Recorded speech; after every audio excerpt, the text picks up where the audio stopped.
नमस्कार, मुख्यमंत्री की नुक्कड़ बहस में आपका स्वागत है। आज हम बात करेंगे दिल्ली की गोकुलपुर विधानसभा सीट की। 12 सीट्स जो रिजर्व्ड है उनमें से एक है ये गोकुलपुर विधानसभा सीट।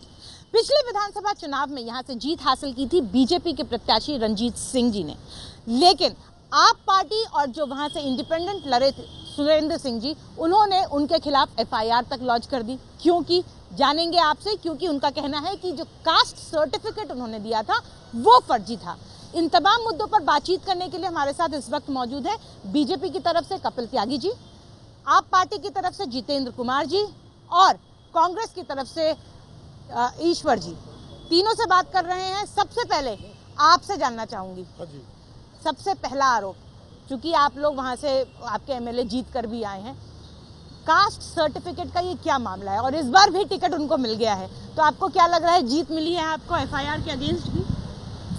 मैडम, मेरा कहने का मतलब ये है कि ये जीत नहीं, इसे जीत मत कहिए आप, क्योंकि जो लोग झूठ और फरेब की राजनीति करते हैं ना, ये उनके मुंह पर तमाचा है। मैं आपको दिखाऊं, मैं लेके आया हूं, जिन्होंने एफआईआर कराई थी ना, वो उनके खुद के खिलाफ एफआईआर हुई है, क्योंकि तो उन्होंने एक सतीश नाम के व्यक्ति का उसमें हवाला दिया था कि भी ये रंजीत कश्यप का भाई है और इसकी कास्ट ये, तो इसकी कास्ट ये कैसे है। उसी सतीश कश्यप ने कहा कि इन्होंने बिल्कुल झूठ बोला है और उसने एक एफआईआर सुरेंद्र के खिलाफ कराई है, और ये एफआईआर नंबर 972/2014 है। वो व्यक्ति ईमानदार है, वह कर्मठ है और पार्टी के लिए बहुत डेडिकेटेड है। ईमानदार, कर्मठ और डेडिकेटेड, और इसलिए उनको इस बार भी टिकट मिल गया, ये कहना है। आपसे जानना चाहूंगी। देखिए मैम, अगर वो इतने ईमानदार और कर्मठ होते तो पूरे एक साल में जो जनता उनके राज के लिए कह रही है कि आदमी नदारद दिखाई दिया, हमारे क्षेत्र का प्रतिनिधि विधायक नदारद दिखाई दिया, जिसने जनता के प्रति वहाँ कोई लगाव ही नहीं रखा है। देखिए, ऐसा कास्ट चेंज करना जुल्म है। अगर वो यूपी में किसी कास्ट के हैं और यहाँ किसी कास्ट के हैं तो वो जुल्म है, वो कोर्ट में विचाराधीन है। ऐसे अभी त्यागी जी कह रहे हैं कि केस फाइनल हो गया, अभी केस फाइनल इतनी जल्दी हाई कोर्ट का नहीं होता। विधायक से बहुत उम्मीद थी पर कुछ कर नहीं सके। किस चीज में उम्मीद थी? किस चीज में? ना तो वहाँ सफाई की व्यवस्था है, ना रास्ते की है, ना पानी की है, ना किसी चीज। सफाई एक ऐसे मुद्दा है जिसपे बीजेपी हमेशा से गिरती आई है।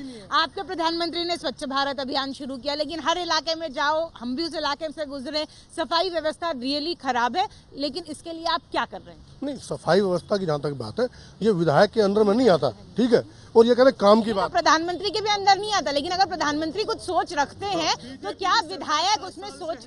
मैडम, 4 करोड़ 22 लाख का काम तो विधायक ने अपने फंड से किया है, ठीक है। और 20 लाख का काम वो जो डिस्ट्रिक्ट डेवलपमेंट कमेटी में थे वो उसके द्वारा हुआ है। विधायक तो नदारद है, उसने कोई काम नहीं किया। और ये केवल गोकुलपुर का नहीं, मैं समझता हूँ आज से 1-1.5 साल में जो माहौल दिल्ली में बना, एक व्यक्ति आया, उसने कहा कि मैं बिजली फ्री कर दूंगा, पानी फ्री कर दूंगा। दूसरा उससे बड़ा झूठा आ गया, उसने कहा मैं लोगों के अच्छे दिन ला दूंगा। मैं कहता हूँ मैडम, आज वो अच्छे दिन कहाँ चले गए? ना बिजली है, ना पानी है, ना सफाई व्यवस्था है, नहीं है। पानी पानी बहुत कम आता है। 1 घंटे, केवल 1 घंटे पानी आता है। दिल्ली की स्थिति ऐसी है, और वो भी बीजेपी वहाँ के विधायक। देखिए, मैं भी वहीं रहता हूँ, ठीक है। पानी डेली जब से भाजपा की सरकार आई है, पहले पानी आता था 6 बजे, अब आता है पानी 5 बजे। पहले आता था पानी 7 बजे तक, पानी अब आता है 9 बजे तक। हमारे यहाँ तो बिजली आती है, मान लो दूसरी जगह बिजली नहीं आती। अगर बिजली बचेगी तो दूसरों को बिजली बचेगी तो उनका कहना है कि एलईडी। मैडम, बिल्कुल ठीक बात है, बिजली बचेगी तो दूसरी जगह इस्तेमाल होगी, लेकिन अगर बिजली आएगी ही नहीं तो बचेगी कहाँ से?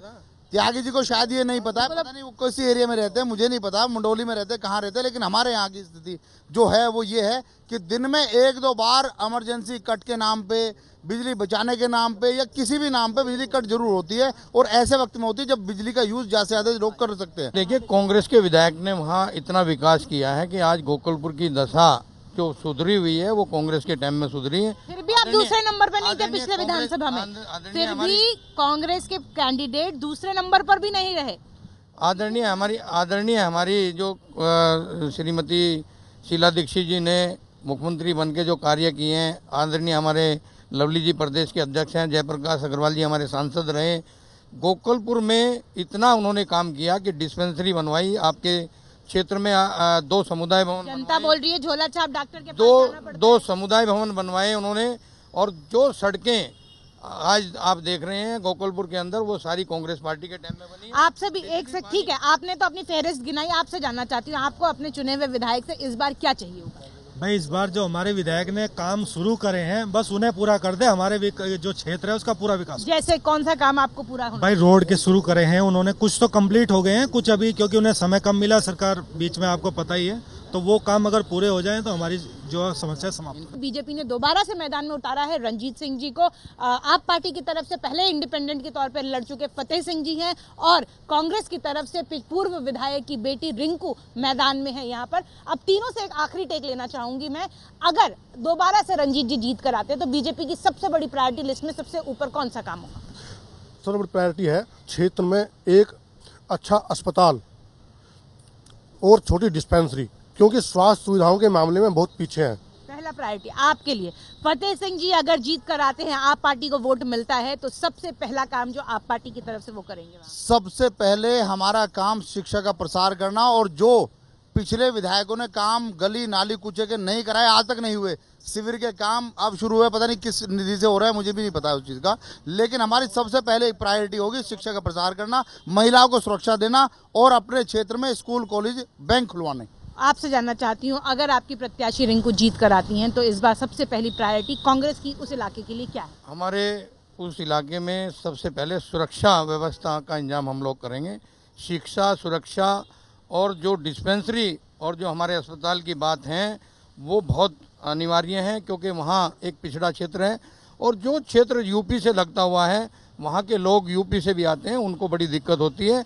तो हमारी सबसे प्रायोरिटी यही रहेगी कि वहाँ महिलाओं की जो सुरक्षा है, जो हमारे युवा हैं उनकी सुरक्षा है, उनकी शिक्षा है, उनकी उन्नति के लिए बिजली पानी, जो हमारे काम अधूरे रह रहे हैं उन्हें हम पूरा करेंगे। सीवर का काम कांग्रेस पार्टी के टाइम में शुरू हुआ, बिजली पानी का काम कांग्रेस पार्टी के टाइम में हुआ। तो तीनों ही पार्टियों के दावे कि इस बार उन्हीं को जीत मिलेगी गोकुलपुर विधानसभा सीट से। आज बस इतना ही, कल फिर हाजिर होंगे एक नई विधानसभा सीट के साथ। Saroj Singh, ABP news, Delhi.